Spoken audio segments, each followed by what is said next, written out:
Um, okay, hello everybody. My name is Michelle Grenier. I am from the University of New Hampshire. I teach in a physical education teacher education program, and I'm also coordinator of the adapted physical education certificate at the graduate and undergraduate levels. And I'm Dr. Lauren Lieberman, and I'm from SUNY Brockport and from the kinesiology department. I also teach undergraduate and graduate courses in adapted physical education. Great. And today we're going to talk about universal design for learning, considerations for providing instruction in home and school settings. We thank you for joining us. We're excited about this topic.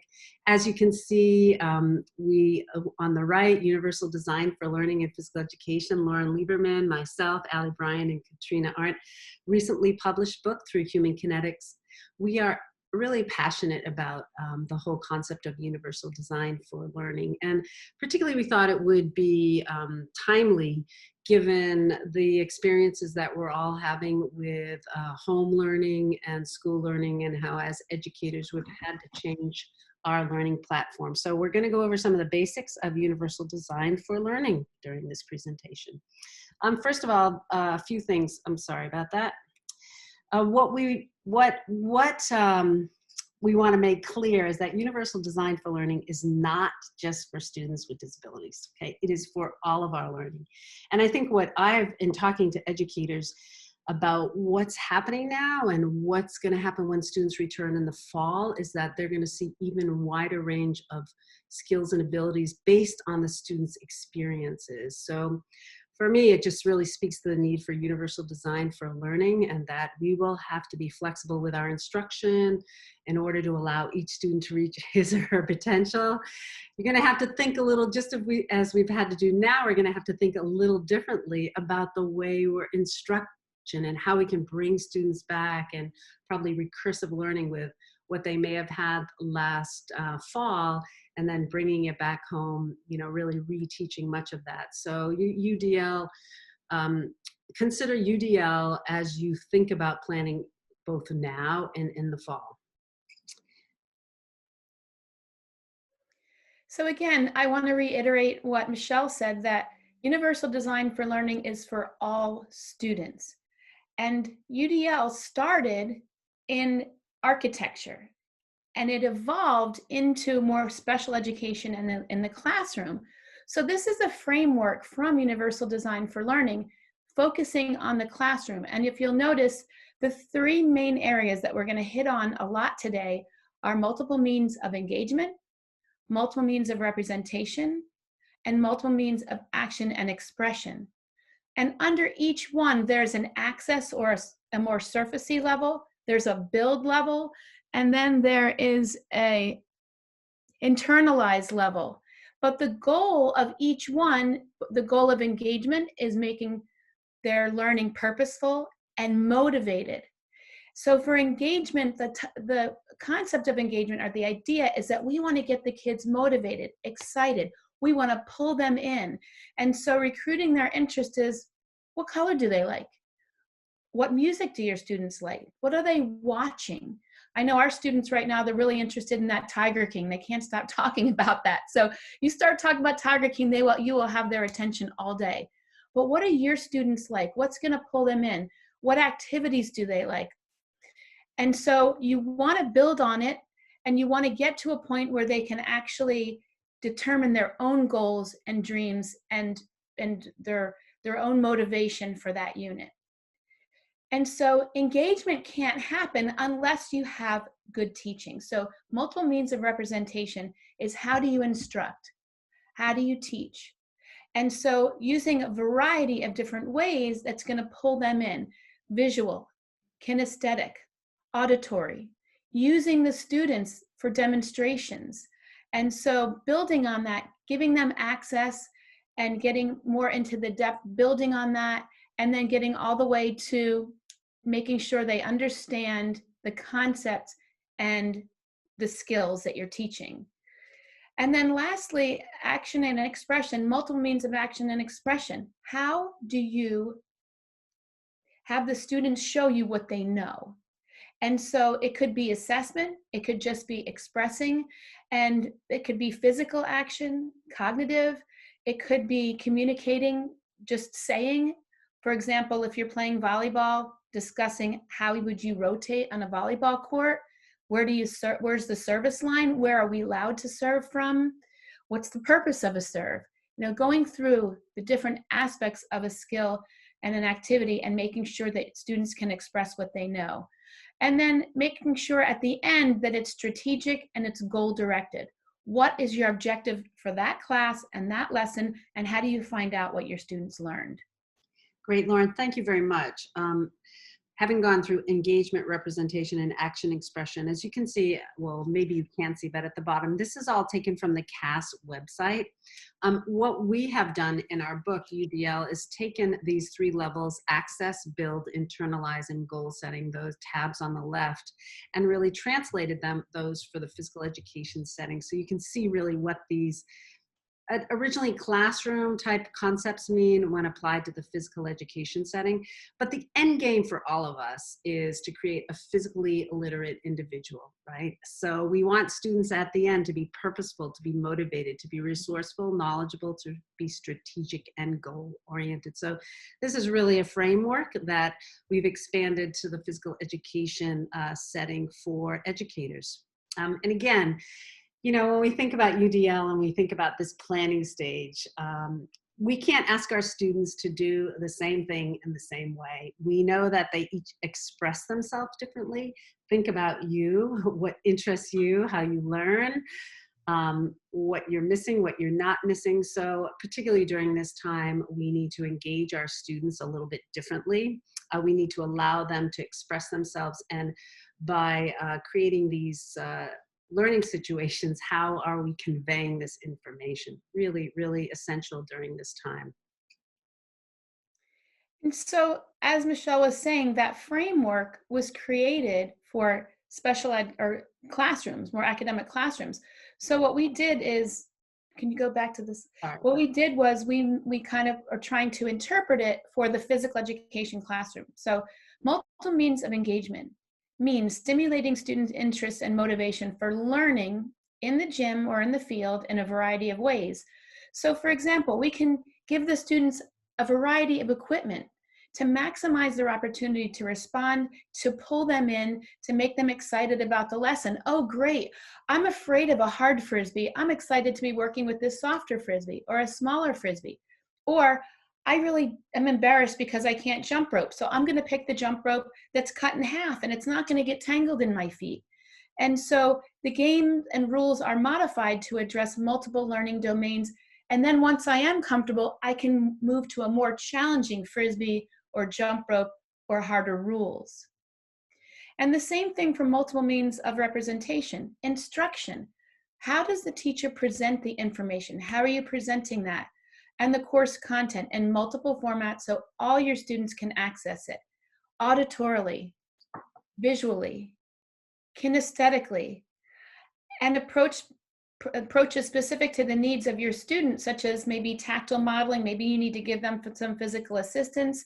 And I also always think that asking students to do demonstrations and going around and giving kids a lot of praise and showing them different ways of doing a skill that's part of your objectives of the lesson is the way to go, because there's not just one way to dribble a ball or to serve a volleyball or to jump rope. And then lastly, multiple means of action and expression, understanding that there are multiple avenues for students to perform the goals and objectives. And so, for example, we might have a student that can't physically move, and I was talking about maybe rotating in volleyball, but they can show you on a whiteboard or on a chalkboard. Maybe they can show you the correct form on a computer, which one is the correct serve, which one is double Dutch in jump rope. And so there's different ways that students can show you what they know. So allowing for a variety of skills that meet the particular outcomes, students' abilities will be different. And we have to think critically. For example, if we're working on throwing, but a student has cerebral palsy and their arm movement moves towards them, it's flexion, maybe they throw backwards and everybody has the opportunity to throw backwards. Great. Thank you, Lauren. Okay. And so this is a good example of the way we used to build our pools and the way we build pools now. Which one is more welcoming? Which one is going to accentuate the disability or the abilities of the person? And so I think of the left-hand side as a traditional volleyball game, serving from the back line, using a traditional ball, using traditional rules. Not as many people can access that pool on the left. But if we vary the volleyball rules, we vary the height of the net, the balls, the rules, just like the pool on the right, everybody can play. It's welcoming. And that's what universal design does. It makes it a welcoming environment. And here again, just to reinforce representation, action, and expression. Elementary, upper elementary school, the goal is a target, getting a basket in a hoop. Okay, so we have the target, the outcome. But what we see on the right-hand side is one ball, one basket, a line. Less opportunities for students to practice the skill, less opportunities for students to express their learning. Whereas on the right, hula hoops at different levels drop down from a basketball net, and again, a student could choose that if they wanted to reach the basketball net, they can choose at a lower level target. If they don't have quite the strength or the capacity to reach, get the ball, propel the ball upwards, they can drop it in a lower target or a lower basket. And even so, we have bean bags on the far right. Goal is the same: hit a target. The way we represent it is different, and what we allow students to do is also different as they build learning towards what ultimately we want them to accomplish. So here's a rock climbing unit. And if you look at this rock wall, you'll see that on the right-hand side, the rocks are much closer together and it's a little easier. So just this rock wall itself is a nice example of a universally designed lesson.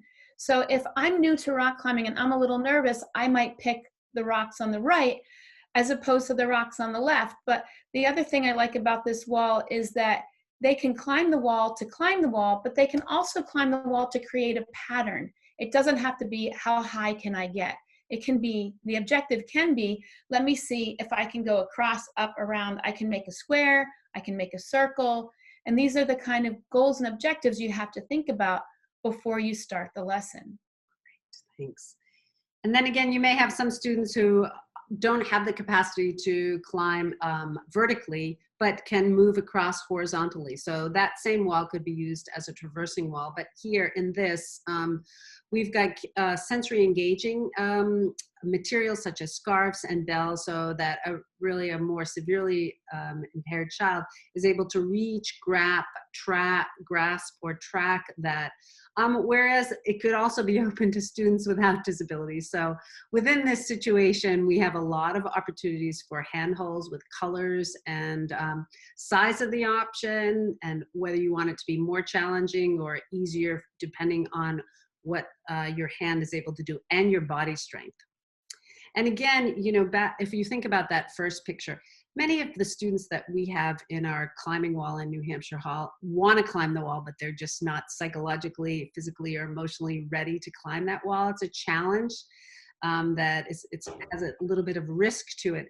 So what we do is we recognize that, but again, what Lauren had mentioned, I can create a pattern, I can move my hands and my feet, so students can either create the pattern, we can create this pattern. So again, on a horizontal and a safer space, they have the opportunity to practice essentially some of the same skills that they may on the wall. And this seems to be a nice way for them to move from floor to horizontal wall to vertical wall. And finally, this picture was from a book on autism spectrum disorders that was edited a few years back. And what we found with Brigitte had no interest in climbing the wall whatsoever, but she did want to swing. So we harnessed her up and she just spent a lovely, half hour swinging back and forth, reaching for handholds. But she was able to access the curriculum with her peers according to her own needs and abilities. So let's bring it back to the original framework here. Multiple means of engagement. How are you going to motivate your students? How are you going to challenge them? And how are you going to show them the goals and objectives and have them get there and enjoy it and push themselves to do the best they can? Multiple means of representation, instruction. How are you going to instruct so they clearly understand what your goals and objectives are for the lesson? Demonstrations, utilizing students for demonstrations, and utilizing multiple means of instruction. And then lastly, how are you going to engage their action and expression? How are you going to encourage them to assess what they know? And so different ways of understanding what they cognitively understand, kinesthetically what they know, and then also making sure that it's directed towards the goals of the lesson. Lauren and I challenge you to think about the next lesson that you will be creating, whether it's as a school teacher, as a PE teacher, for at-home instruction, if you're a PE educator or higher education. How can you engage your students? What are some of the things to consider? What motivates them? What do they enjoy? What kind of equipment, space? How do you dress up? What do you wear? Everything. So think about the engagement. The second concept, again, is representation. So rather than just talking, are there visuals that can go across your slide? Is there music? Is there demonstration? And do you allow the students to demonstrate or talk too? And finally, action and expression. You know, we are also challenged in these times to potentially have our students demonstrate learning in a way that we're not quite accustomed to. So this time period may actually challenge us to allow our students to express their learning in very different ways. And so for one of my assignments for my students, I wanted them to apply UDL in their instruction. And again, it's 3 terms. Engagement. Let's see if you know what the second one is. Yep, you got it. Representation. And the third, action and expression. So those were the 3 concepts I wanted embedded in my students' online learning. They were going to send these home through, again, school platforms. So look, we won't play the entire video. We'll play maybe 2 minutes of it. But again, look and see how this particular student is engaging and representing learning. We might not end action and expression. So.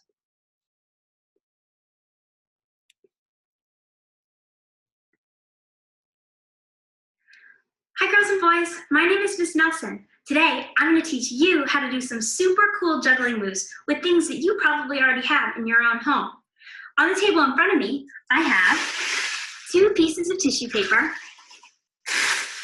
2 plastic bags, 2 napkins, 2 bandanas, and 2 scarves. If you don't have any of the equipment that I just mentioned, that's okay. You can find something in your own home that floats to the ground and has 2 different colors. I'm going to give you some skill cues that you need to learn before we start adding our equipment, and it'll help us when we're ready to juggle. We're going to start off by imaginary pinching our object. I'm going to pretend that I'm holding my plastic bag. I pinch the very middle of it, bring it down to my pocket, toss across my body, keeping the top of my hand facing the ceiling. Let go, catch, and then roar like a lion. Let's try it all together. Pinch, pocket, toss across, catch, and roar. Pinch, pocket, toss across, catch, and roar. Awesome job, boys and girls. Do you think you can read with me? Pinch, pocket, what comes next? Toss across our body, and then catch and roar with the opposite hand. Good job. Do you think you're ready to add some equipment? I'm going to start off with my plastic bag. I pinch in the middle, bring it to my pocket, toss across my body, catch, and roar. Try it with the other hand this time. Pinch, pocket, toss across, catch. Great. So we got to see here really a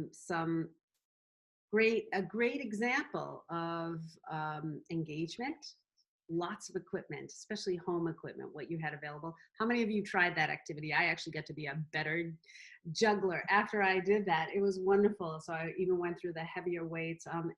Feel free to look online for that, just to see exactly what she did, but challenging the students' action and expression so that you could choose your own equipment based on the skill and what was right for your ability at the time. So again, Lauren and I want to challenge you to think about how you can even do one component differently, potentially engagement or the way you represent.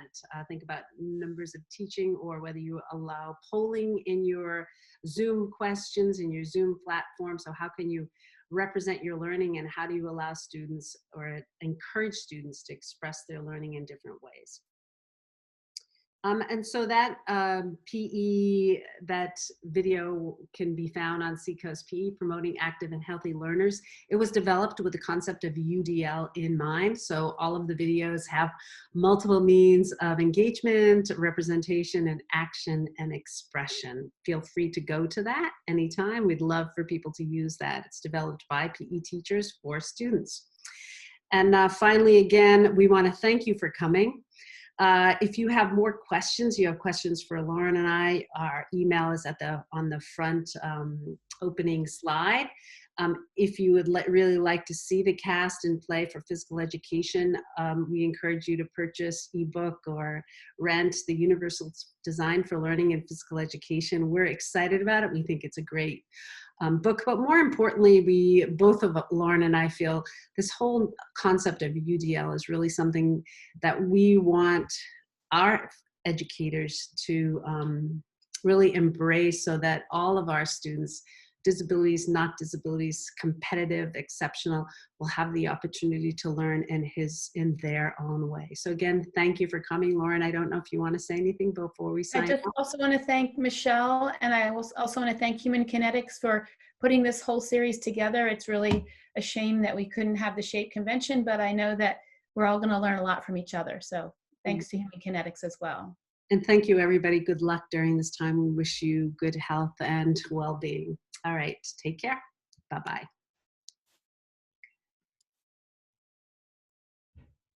Okay.